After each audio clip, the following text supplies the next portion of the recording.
Shalom Akim, Shalom, Shalom, giving all praises, glory, and honor to Yahweh, Ba'ashem, Yahushai, Ba'ashem, Rakakwadash. Double honors to the apostles and the elders of Great Millstone for teaching us his truth, and salutations to the sincere Akim and Akwathim. Listen, may the blessing of election be upon your house. My name is Raquai. I'm back in here with another quick and Lord's will is always an edifying lesson. And for today's lesson, I wanted to go through the value, of the Israelite man. And this is something that, is very, very strongly overlooked in this society.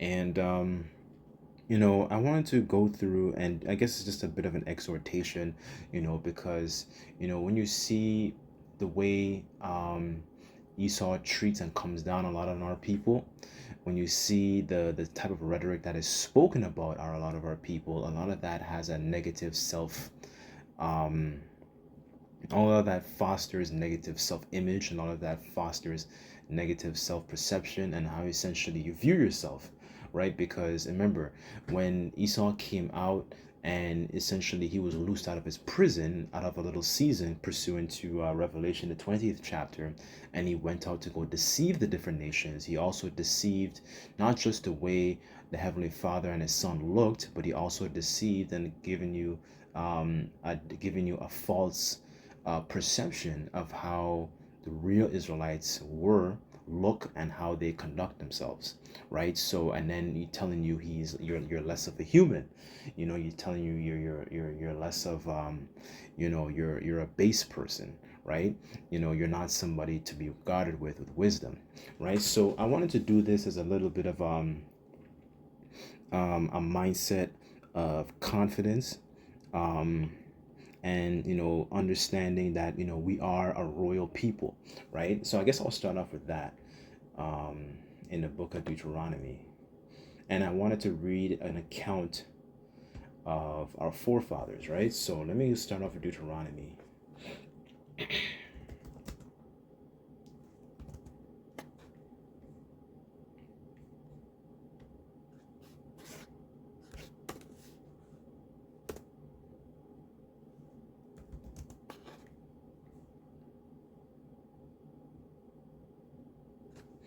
Okay, this is Deuteronomy chapter 7, um verse 6, and it says, "For thou art a holy people unto the Lord thy power, the Lord Yahweh thy power hath chosen thee to be a special people unto himself above all the people that are upon the face of the earth," right? So we are a special people unto the Lord, and remembering also that you're above these other nations, because these other nations, remember, although they have their resources, they have their different blessings and so on and so forth, the Lord gave us a particular people the law, statutes, and commandments to be able to which sets us apart, which makes us special, which makes us above, which makes us peculiar upon these other nations, right? We're not like these other nations. We're not built like these other nations. Going back to Genesis, it says that one people shall be stronger than the other, right? So, our people excel in the different avenues where they're in the different expertise and so on and so forth, right? But and another thing also, through these different when you hear, for example, like Trump, for example, he says this about this tribe and that tribe and Haitians and the Dominicans and the Venezuelans and this and that and the fourth, you never hear anything positive, right? Of course, you have a lot of our people that are being wicked, yes, but the point is we are the people that make these other nations great, right? These other nations rely on us, right? Because we are the people that are the most industrious and hardworking, right? So, what I wanted to do real quick, I wanted to read a little bit about our forefather Jacob, right? And Jacob's name eventually, I should say, was changed to Israel, right? So, just to show you the importance and the value of an Israelite man, right? This is actually, before I go to the story, let me just read this here in Sirach.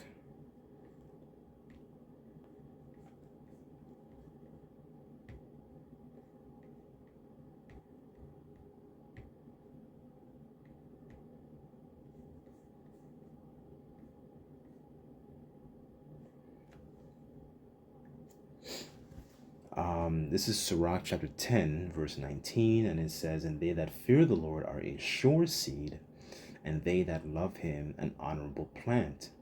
They that regard not the law are a dishonorable seed, and they that transgress the commandments are a deceivable seed," right? So, what makes us precious and honorable is that we fear and have a reverence for our power, right? So, what I wanted to do, I wanted to read a little bit about our forefather Jacob, right? And his the fact he was very industrious. Our forefather Jacob was very, very hardworking, right? And these are examples of righteous templates that the Lord gave us, through these different accounts and these different men, to essentially model ourselves after. Because sometimes when you think, I don't even want to say sometimes, going back to Esau's deception, because we don't see a lot of these different um, accounts being made movies of, you don't see these things exist in print or in the newspaper or in movies, media, music, and so on and so forth. What you see that Esau constantly plasters is essentially the wickedness and the filth and the degenerate plants of our strange vine, because the Lord created us to be a noble vine, right? So that's what you see on TV. And if you're somebody and you have children and your children see that, your children don't think that they're capable of anything. They think that they're stupid. They think that they're 3/5 of a human. They think that they're part monkey and all this type of stuff.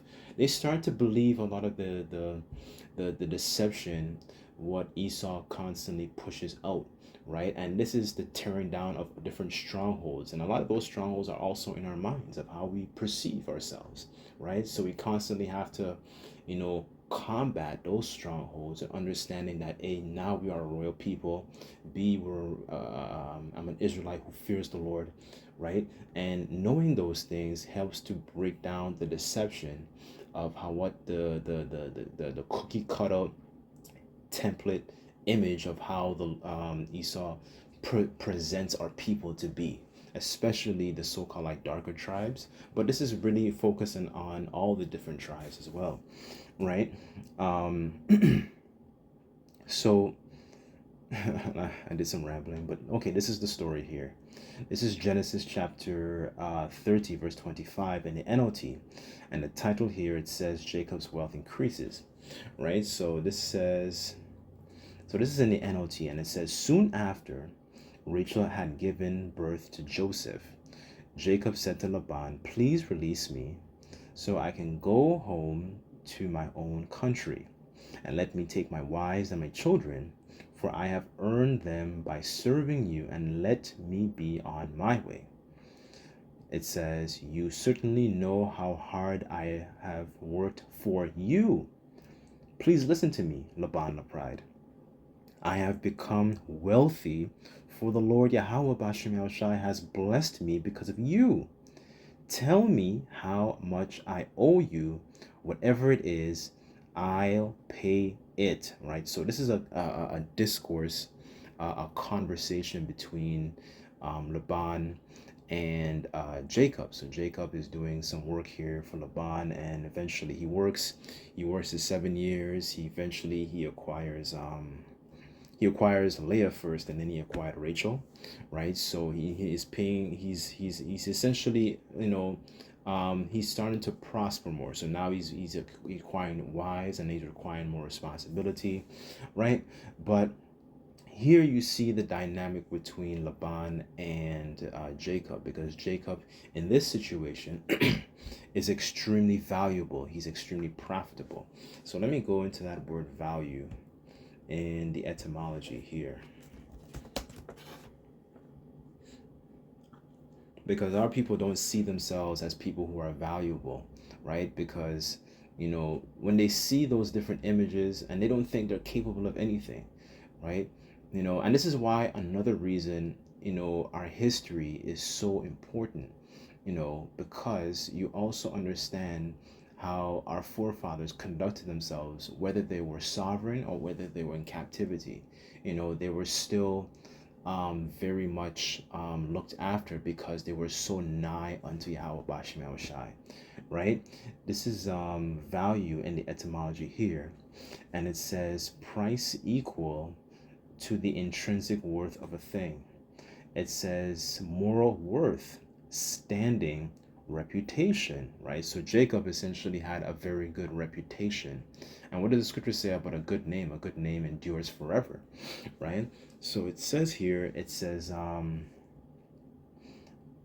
be worth, it says be strong, be well, be of value, be worth. It says to be strong.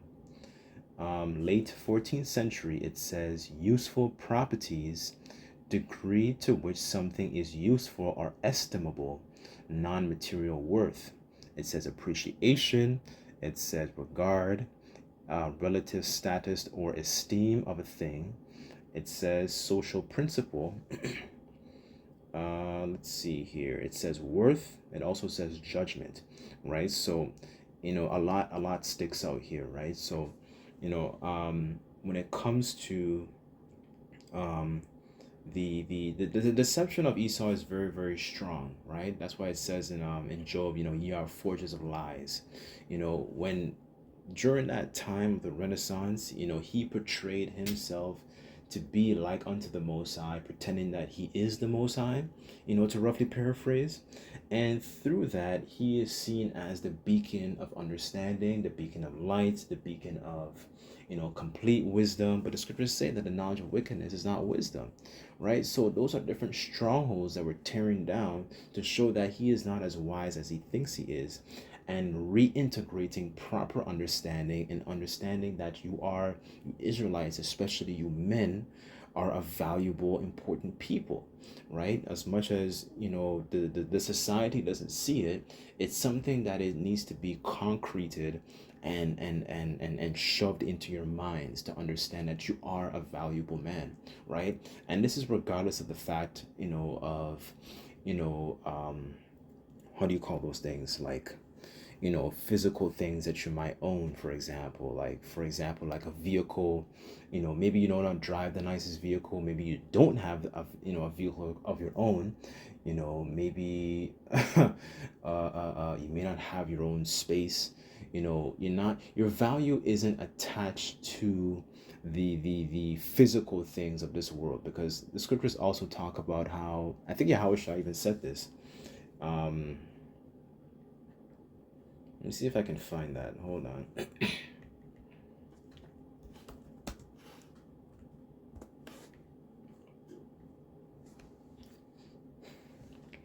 This is Luke chapter 12, verse 15, and it says, and he said unto them, take heed and beware of covetousness, for a man's life consisteth not in the abundance of things which he possesseth, right? So these things, we use these things, we don't abuse these things, but these things don't actually make you valuable. And this is one of the things that this society constantly portrays, is the fact that it constantly forces you Israelites to think that you are valuable with the physical things.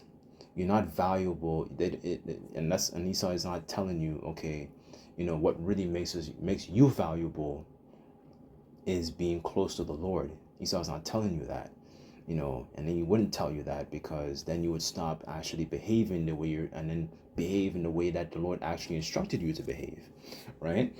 So let me go back here and I'll read verse 27 again, because this is very, very important, and it shows you that this small dynamic here, it might seem like a small thing, but this translated into all of his sons, right?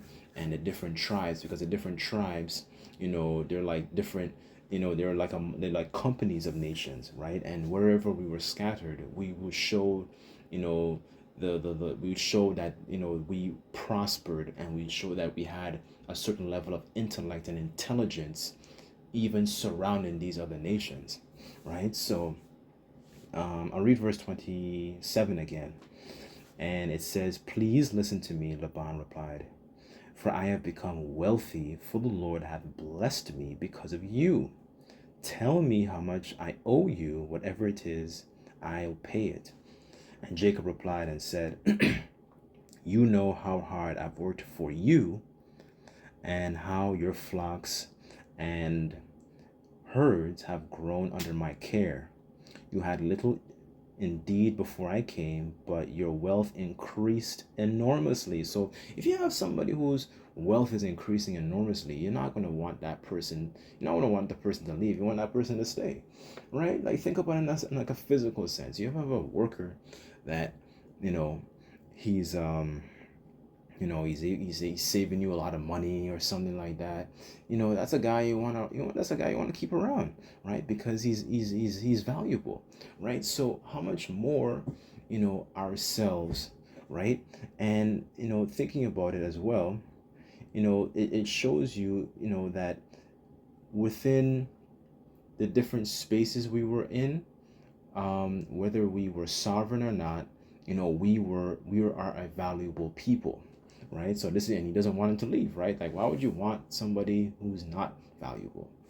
Or sorry, I should say it like this: why would you want somebody who is valuable, right? So,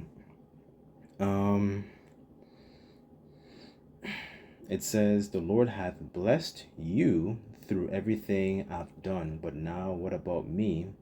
When can I start providing for my own family?" Right? So this is Jacob wants to, essentially kind of separate himself and actually, acquire his own substance and his own wealth, right? He's stepping into that realm of manhood at this point, right? And it says, what wages do you want? Laban asked again, and it says, Jacob replied, don't give me anything. Just do this one thing, and I'll continue to watch over your flocks. Let me inspect your flocks today and remove all the sheep and the goats and the speckled and the spotted along with all the black sheep. Give these to me as my wages. In the future, when you check on the animals you have given me as my wages, you will see that I have been honest. If you in my flock if you find in my flock any goats without speckles or spots, or any sheep that are not black, you will know that I have stolen from you. All right, Laban replied, I will be as you say, right? So, Jacob essentially was walking uprightly, right? So I'm going to get another one here.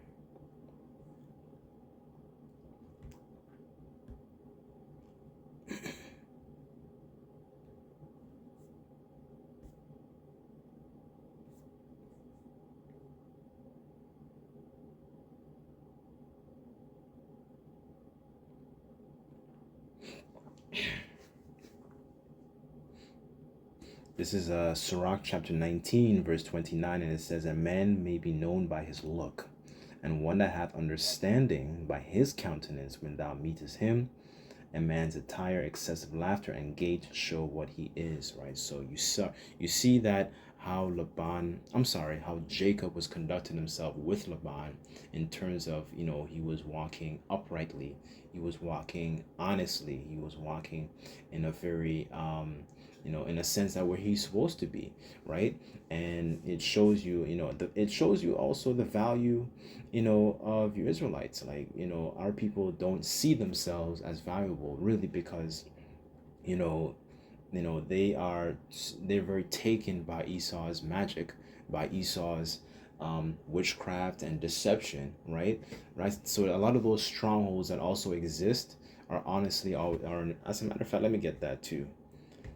In regards to the strongholds,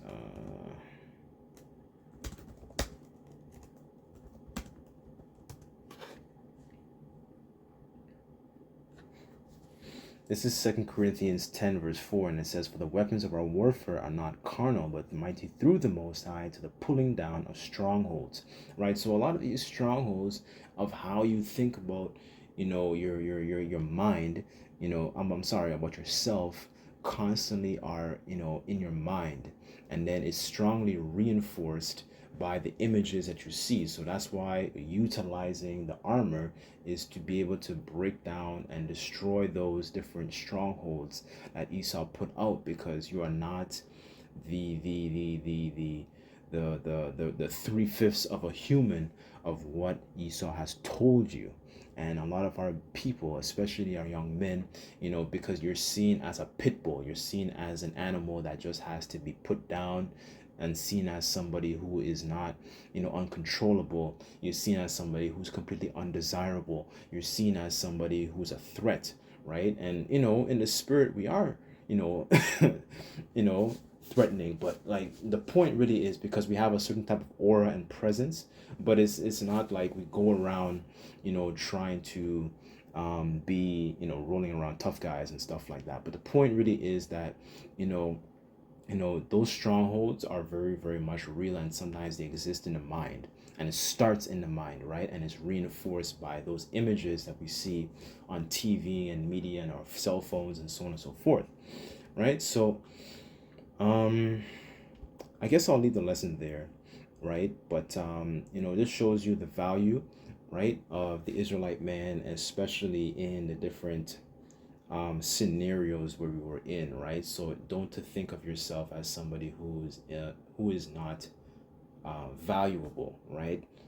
Thinking of yourself and creating and fostering healthy self-esteem is very, very important, and that is coming back to the Lord, because the Lord is really and truly our physician to be able to heal us, right? Yahushua said, I came not for the righteous, but for those for let me get it, because I'm gonna mess it up.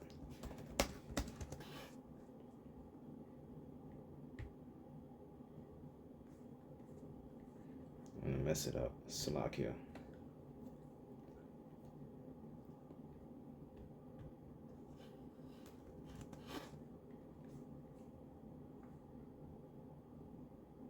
And Luke 5:31, and it says, Yahushua answering and said unto them, they that are whole need not a physician, but they that are sick, right? So we need a physician to be able to, repair a lot of the nonsense and the filth that's in our minds, right? To be able to cultivate, upstanding, individuals of how we're supposed to be, because a lot of our people are sick and they're malfunctioning, and they don't even recognize that they are malfunctioning, right? So anyways, I'll leave the lesson there, but Lord's will, this was edifying. Just like to give all praises, glory, and honor to Yahweh Bashim Shai. Until next time, I say Shalom.